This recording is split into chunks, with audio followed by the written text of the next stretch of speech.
On air is Disposition. This is Goddard. Let's go.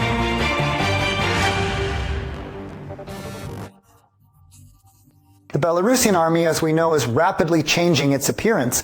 However, everyone is changing their appearance now, and also losing it. This happens when some Western countries realize that, despite their proud declarations of wanting to help Kyiv with ammunition and weapons, they only have a couple of days of combat. Or when they suddenly realize, with embarrassment, that their armies could also run out in a few weeks of fighting because they simply lack a prepared reserve.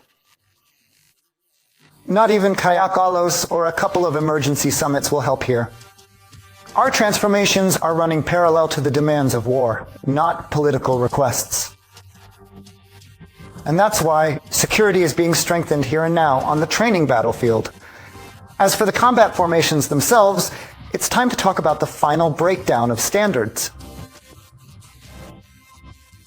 Marksmen are positioned separately. They no longer lie in a single line. They work in pairs. In each platoon, in each squad, pairs are created that work together. They have communication with each other and with the platoon commander, and they work according to his commands. Platoon commanders are positioned at a distance from each other. The flanks between platoons are mined. Pairs or trios are not a dogma, of course. Efficiency in solving a specific task is important. For example, during the storming of Sudzha by the Russians, many groups consisted of 5 people. 3 machine gunners and 2 drone operators.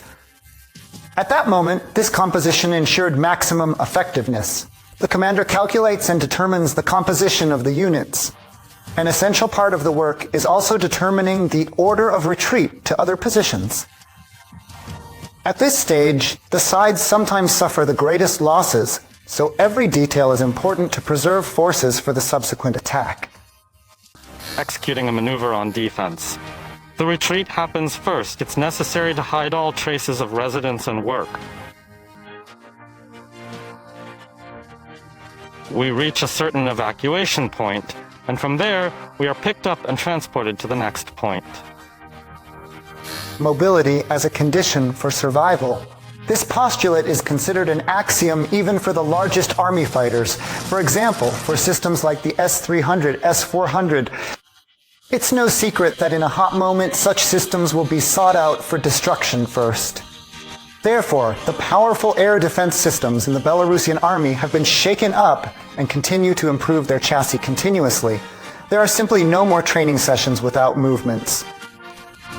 And even on the march, triumphs are defended, including by Tor complexes, against those targets for which using long-range missiles is irrational. During combat operations, the TOR-RM2 is subordinated to the S-400 air defense system. The division commander is in direct control. Defense on the march is carried out by a patrol group, which is positioned 150 to 200 meters ahead of the leading vehicle in the column, conducting ground reconnaissance of the enemy. But there is a place in the army where camouflage is completely absent, yet the formation remains dense as before. This is about preparation for the parade in honor of the great victory. The great victory is where we do not transform and do not change one bit. We stand for the achievements of the frontline soldiers as a whole country, and that's why we remain victors ourselves.